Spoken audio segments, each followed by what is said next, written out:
வணக்க மக்களே, நாம இந்த ஆரோக்கியமான பதிவில் 60 வயதிற்கு மேற்பட்டிருக்கக்கூடிய நம்முடைய தாத்தா பாட்டி எல்லாம் வயதான மூத்த குடிமக்கள் எல்லாம் ஆரோக்கியமாக இருக்கிறதுக்கு அந்த 60 வயதிலும் என்னென்ன மாதிரியான எளிய உடற்பயிற்சிகளை செய்யும் போது அவங்க நலமாக இருக்கலாம் அப்படின்றத பார்க்க போறோம்.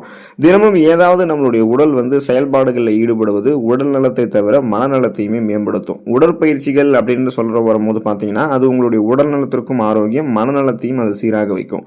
ஏன்னா வயதாகும் போது நமக்கு ஏற்படக்கூடிய தடுமாற்றம், பதட்டம் போன்றவற்றை குறைக்கிறதுக்கு நம்ம உடற்பயிற்சி செய்யணும். உடலை நீங்க சமநிலையை வைத்திருக்கிறதுக்கு தினமும் உடற்பயிற்சி செய்ய வேண்டியது அவசியம். அப்ப பாத்தீங்கன்னா உங்களுக்கு அந்த பிபி ப்ராப்ளம், சுகர் ப்ராப்ளம், மூட்டு வலி, முடக்குவாதம், எந்த எலும்பு சார்ந்த பிரச்சனை, தோள்பட்டை வலி, இது மாதிரி எதுவுமே உங்களுக்கு இருக்காது. நீங்க அந்த 60 வயதிலுமே ஆரோக்கியமாக இருக்கலாம். மனநலம் சார்ந்த பிரச்சனைகளான பார்க்கின்சன், அல்சைமர், டிமென்ஷியா போன்ற இந்த நோய்கள் வருவதற்கான வாய்ப்புகள் கூட உங்களுக்கு குறைஞ்சிரும். அப்போ நீங்க அதிக நேரம் அமர்ந்திருக்காம உங்களுடைய உடலை ஏதாவது ஒரு செயல்பாடுகளில் ஈடுபட வைக்கணும். அதுக்கு எளிய நாற்காலியில் அமர்ந்து செய்யக்கூடிய பயிற்சிகள், யோகா, இந்த மாதிரி பார்த்தீங்கன்னா ஒரு சில உடற்பயிற்சிகள் இருக்கு. அந்த உடற்பயிற்சிகள் என்ன அப்படின்றத விளக்கமா பார்ப்போம். அதை பத்தி பார்க்கறதுக்கு முன்னாடி இந்த வீடியோவுக்கு மட்டும் ஒரு லைக் கொடுத்துட்டு இந்த தகவலை உங்களுக்கு தெரிஞ்சவங்களுக்கும் ஷேர் பண்ணிடுங்க. ஏன்னா இது அவங்களுக்கும் பயனுள்ளதாக இருக்கக்கூடிய ஒரு ஆரோக்கியமான பதிவு தான். இது போன்ற அப்டேட்ஸ்களை நீங்க தொடர்ந்து பார்க்கறதுக்கு நம்மளுடைய ஹெல்த் நியூஸ் தமிழ் சேனலை மறக்காம சப்ஸ்கிரைப் பண்ணி வச்சுக்கோங்க. பக்கத்தில் இருக்கக்கூடிய பெல் பட்டனையும் கிளிக் பண்ணி ஆல் அப்படின்ற ஆப்ஷனையும் செட் பண்ணி வச்சுக்கிட்டீங்க அப்படின்னா நாங்க போடக்கூடிய எல்லா அப்டேட்ஸும் உங்களுக்கு நோட்டிபிகேஷன் அடிக்கடி சேரும். சரி வாங்க மக்களே, இப்போ வீடியோக்குள்ள போயிடலாம். அந்த வகையில் குறுநடை, சின்னதாக ஒரு வாக்கிங் நீங்கள் போகணும். அதுதான் ஒரு மிகச்சிறந்த ஒரு உடற்பயிற்சி அப்படின்னு சொல்லலாம். அதாவது நடைப்பயிற்சியே சிறந்த உடற்பயிற்சின்னு சொல்லுவாங்க. குறைந்த தாக்கத்தை ஏற்படுத்தக்கூடிய இதய உடற்பயிற்சி தான் நம்ம போகக்கூடிய அந்த சின்ன வாக்கிங். அதிக தூரமெல்லாம் நீங்கள் நடக்காம, அதிக நேரமெல்லாம் நடக்காம, அருகில் இருக்கக்கூடிய ஒரு பகுதிக்கு, ஒரு பாதுகாப்பான பகுதிக்கு 10 நிமிடங்கள் ஆரம்பித்து 15 நிமிடங்கள் வரைக்கும் மெதுவாக நடந்து போகலாம். இந்த மாதிரி நடக்கும்போது உங்களுக்கு அந்த இதயம் ஆரோக்கியம் மேம்படும். ஏன்னா ரத்த நாளங்கள் இருக்கக்கூடிய அந்த கொழுப்புகள்லாம் அகற்றப்படும். அதே போல நரம்புகள் இருக்கக்கூடிய இறுக்கங்கள் தளர்த்தப்பட்டு பிபி ப்ராப்ளம் இல்லாமல் இதயம் உங்களுக்கு ஆரோக்கியமாக இருக்கும். எந்த விதமான மாரடைப்பு, பக்கவாதம், இதய தமனிகளில் வீக்கம் ஏற்படுதல், இதய தசைகள் வலுவிழுந்து போகுதல் போன்ற எந்த இதய பாதிப்பும் உங்களுக்கு ஏற்படாது. நீங்க குறுநடை, சின்ன வாக்கிங் போனீங்கன்னா அது உங்களுக்கு அந்த அளவுக்கு ரொம்ப ரொம்ப உடல்நலத்தையும் மனநலத்தையும் பாதுகாக்கக்கூடிய உடற்பயிற்சியாக இருக்கும். வீட்டிலேயே செய்யக்கூடிய சின்ன சின்ன நாற்காலி பயிற்சிகள் நம்ம செஞ்சு பார்க்கலாம். அதாவது வீட்டில் இருக்கக்கூடிய ஒரு கம்ஃபர்டபுளான நாற்காலி அல்லது சோஃபா, குஷன் மாதிரி இருக்கக்கூடிய ஒரு சோஃபா, அது மாதிரி இடத்துல நீங்க அமர்ந்துட்டு எழுந்து மீண்டும் அமரணும். கொஞ்ச நேரம் உட்காந்து எழுந்திருக்கணும் அப்படின்னு சொல்லுவாங்க. இந்த பயிற்சிக்கு பேர் ஸ்குவாட் பயிற்சின்னு சொல்லுவாங்க. இதனால நீங்க இதை செய்யும் போது உங்களுக்கு என்னென்ன நன்மைன்னு கேட்டீங்கன்னா, கீழ் உடல் தசைகள், அதாவது அந்த இடுப்பு பகுதிகளுக்கு கொடுக்கக்கூடிய கீழே இருக்கக்கூடிய தசைகள் எல்லாமே உங்களுக்கு வலுவாக இருக்கும். உடலினுடைய சமநிலை மேம்படும். எங்கேயுமே நீங்க பேலன்ஸ் தடுமாறி விழ மாட்டீங்க. அந்த நாற்காலி பயிற்சிகள் செய்யும் போது நாற்காலி கம்ஃபர்டபுளா இருக்கக்கூடிய நாற்காலியை பயன்படுத்துங்க. உடைஞ்சு போயிருக்கூடிய நாற்காலி எல்லாம் பயன்படுத்தக்கூடாது.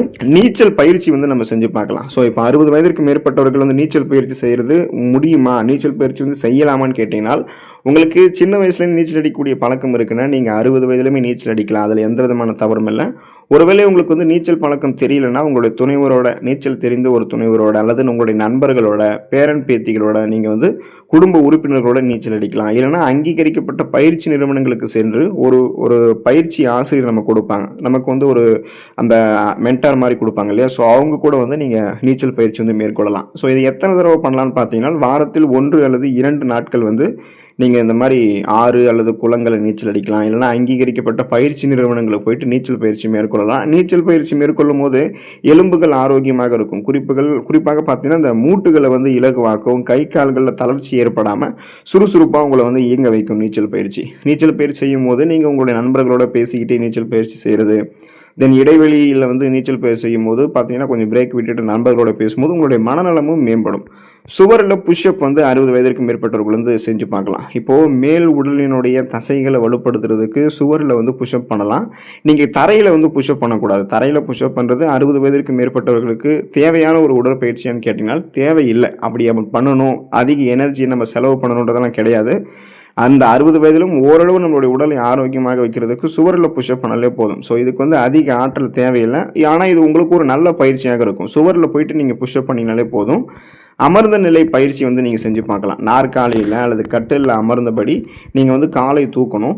இது மாதிரி பண்ணிங்கன்னா அந்த காலோடைய ஸ்ட்ரென்த்தை வந்து நீங்கள் செக் பண்ணிக்கலாம். தடுமாறாமல் பேலன்ஸ் தடுமாறி கீழே விழாமல் நீங்கள் அதை வந்து மாற்றி மாற்றி செஞ்சு பார்க்கலாம். இப்போ இது வந்து கால் தசைகளை உங்களுக்கு வலுப்படுத்தக்கூடிய பயிற்சி, தடுமாறி கீழே விழக்கூடிய அபாயத்தை வந்து இந்த அமர்ந்த நிலை பயிற்சி வந்து உங்களுக்கு வந்து குறைச்சிரும்.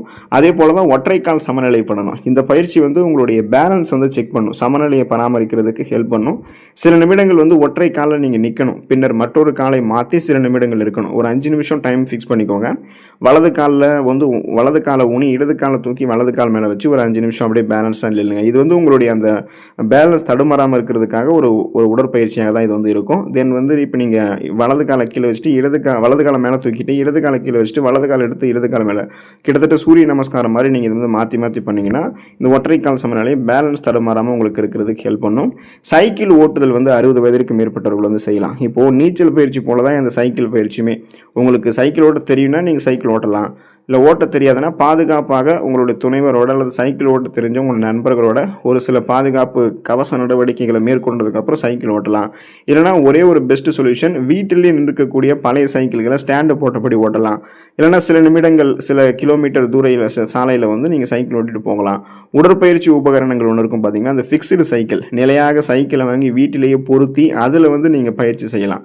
சைக்கிள் ஓட்டுறது அப்படின்றது இதய ஆரோக்கியத்தை மேம்படுத்தும், கீழ் உடல் தசைகளை வலுப்படுத்தக்கூடிய ஒரு பயிற்சியாக உங்களுக்கு வந்து இருக்குது. ஸோ இந்த சைக்கிள் ஓட்டுதலுமே அந்தளவுக்கு நீங்கள் பண்ணிங்கன்னா உடலும் மனமும் உங்களுக்கு வந்து ஆரோக்கியமாக இருக்கும். இப்போ இந்த உடற்பயிற்சிகள் எல்லாமே நீங்கள் 60 வயதுக்கு அப்புறம் செய்யக்கூடிய உடற்பயிற்சிகள். ஒரு சில உடற்பயிற்சிகள் வந்து நீங்கள் செய்ய வேண்டாம் 60 வயதுக்கு அப்புறம். அந்த செய்யக்கூடாத உடற்பயிற்சிகளுமே நம்ம தெரிஞ்சுக்குவோம். அந்த செய்யக்கூடாத உடற்பயிற்சிகள் பார்த்தீங்கன்னா, அந்த கழுத்துக்கு பின்னால் இழுக்கக்கூடிய உடற்பயிற்சிகளை வந்து நீங்கள் தவிர்க்கலாம். டெட் லிஃப்ட் ஒர்க் அவுட்லாம் நீங்கள் வந்து செய்யக்கூடாது.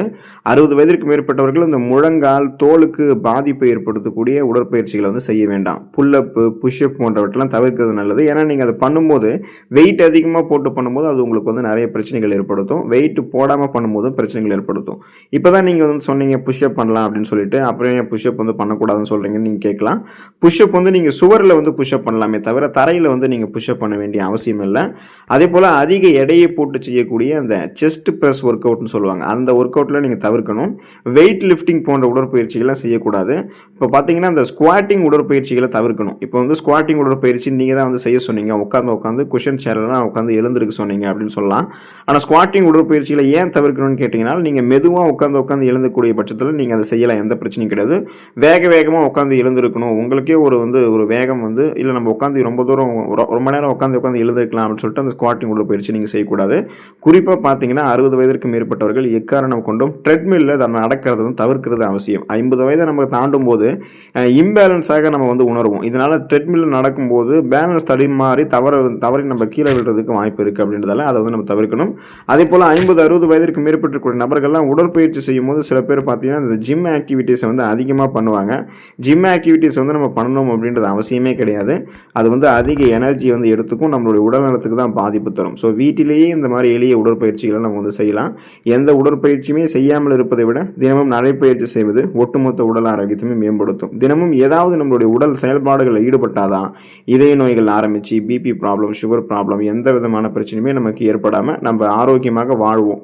ஸோ 60 வயதிற்கு மேற்பட்டவர்கள் வந்து இந்த உடற்பயிற்சிகளை செய்து கொண்டு உடலையும் மனதையும் ஆரோக்கியமாக பராமரித்து நலமோடு வாழக்கூடிய வாய்ப்பை பெறுங்க. அடுத்த ஆரோக்கியமான பதிவில் மறக்காமல் சந்திப்போம். நன்றி மக்களே.